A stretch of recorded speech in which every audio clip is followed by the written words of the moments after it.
Welcome to Healthcare Workflow Process Improvement, Process Mapping Lecture D, Gain-Sarson Notation. This lecture covers Gain-Sarson notation for data flow diagrams. The objective for this lecture is to read and interpret Gain-Sarson data flow diagram. The topics covered in Lecture D are details about Gain-Sarson notation for data flow diagrams and Gain-Sarson symbols and conventions for process mapping. Lecture D does not cover other parts of Gain-Sarson notation and is not meant to teach you how to draw the diagrams, only to understand and interpret them in case you encountered them in practice.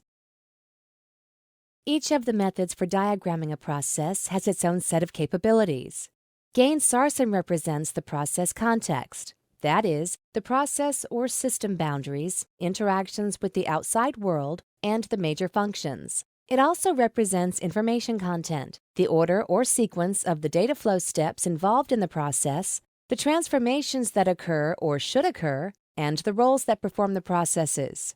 While Gain and Sarson recognized the importance of representing information content and flow control, they did so through text data dictionaries, lists of the data elements, and structured if-then type statements. Since these are not graphic representations, we will not cover them here.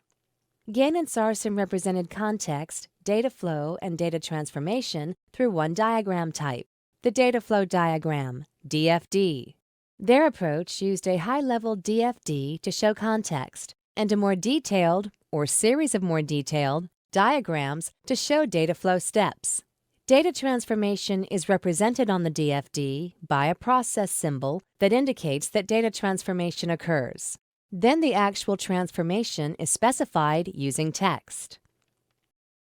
Gain-Sarson notation was introduced in Chris Gain and Trish Sarson's 1977 book, Structured Systems Analysis, Tools and Techniques. The book was later published in 1979 by Prentice Hall. Gain and Sarson, 1979. Gain-Sarson notation is used for data flow diagrams. Although we have not seen Gain-Sarson notation used in healthcare, process analysts might encounter Gain-Sarson style diagrams. Thus, we provide introductory level information to the notation. Gain-Sarson notation is specific to data flow diagrams which show the movement, transformation, and storage of data. This is an example of a simplified online appointment scheduling Gain-Sarson diagram. The diagram describes a data flow where a patient enters a web inquiry which generates two checks against different databases, after which the information, including an option to accept or decline the appointment, is returned to the patient for acceptance. Gain-Sarson data flow diagram notation uses these four symbols. Entities show the people, roles, organizations, or other things with which the system communicates, i.e., sources or consumers of data.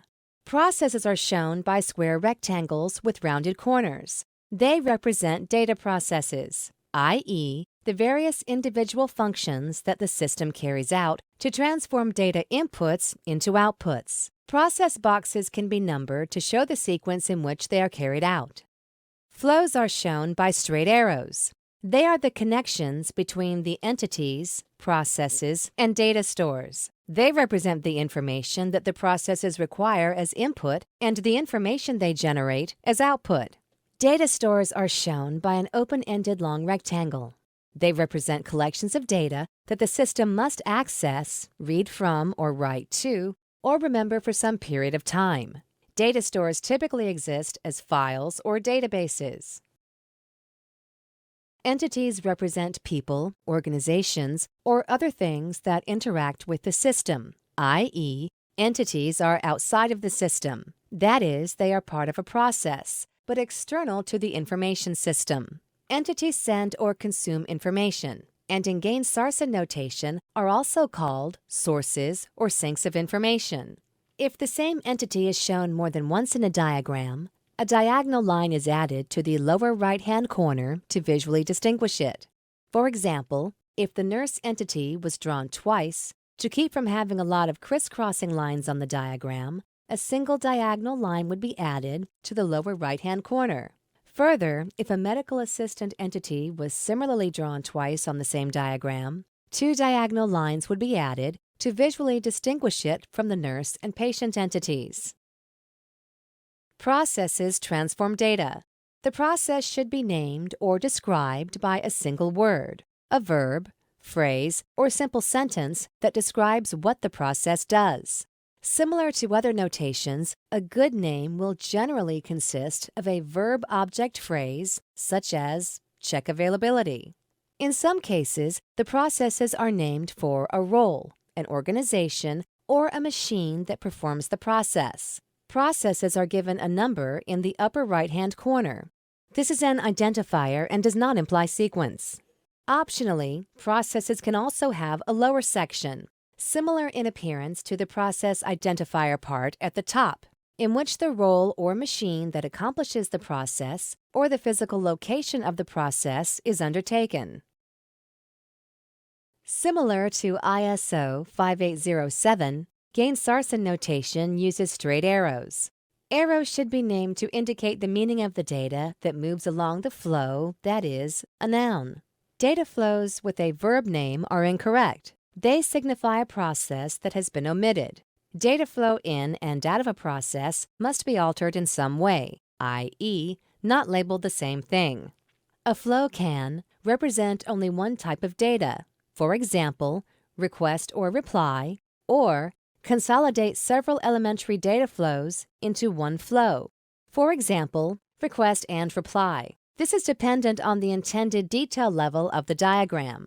The same content may have a different meaning in different parts of the system. For example, address, as input by the receptionist versus address after validation with the directory.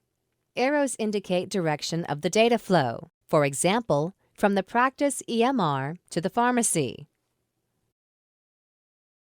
The data store is used to model a collection of data at rest. Data stores can be in computerized or non-computerized form, such as paper charts, microfiche, index cards, etc. Stores are passive. Processes put data in or read data. Like processes, data stores can be given an identifying number. For example, D1, D2, etc., where D denotes a data store, and the number serves as a unique identifier. Like entities, data stores can be drawn more than once on a diagram to avoid crisscross lines. In this case, a vertical line is added to the closed end of the data store shape. Unlike Jordan notation, Sarson does not use an event list to indicate things that stimulate action from the system. Things that stimulate action from a system are indicated by entities. Sarson, like Jordan notation, uses level diagrams. That is, a roll-up and drill-down approach where increasing levels of detail are shown on successive diagrams. A process called functional decomposition is used to represent each process in more detailed steps, processes.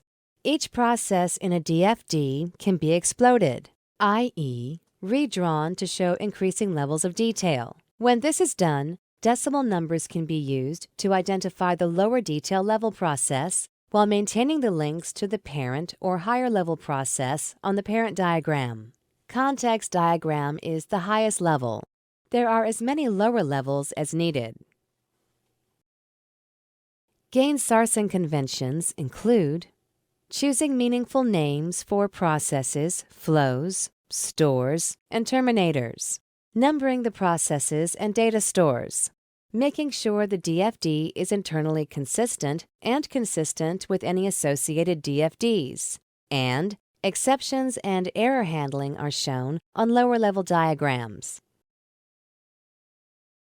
The size of the shapes should be consistent throughout the diagram. Keeping the size of the boxes consistent means that a short enough process name needs to be found so that it fits in the box, or that the name may be abbreviated. We found no guidance on the use of color shading for shapes or arrows, and expect that since the notation was developed in the 1970s, that color was not commonly used on the diagrams. However, today, color may be used to visually show different types of entities, processes, data stores, or flows.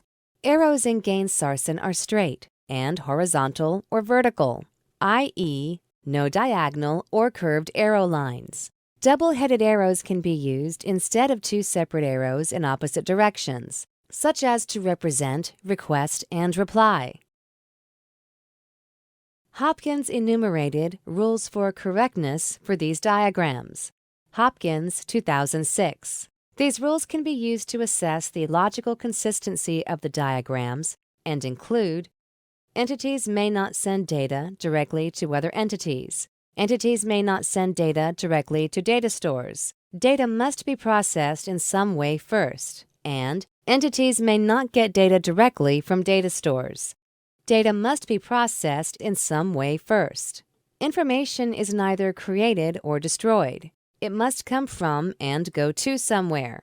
Information comes from and goes to entities and data stores via processes. Watch for spontaneous data creation and black holes.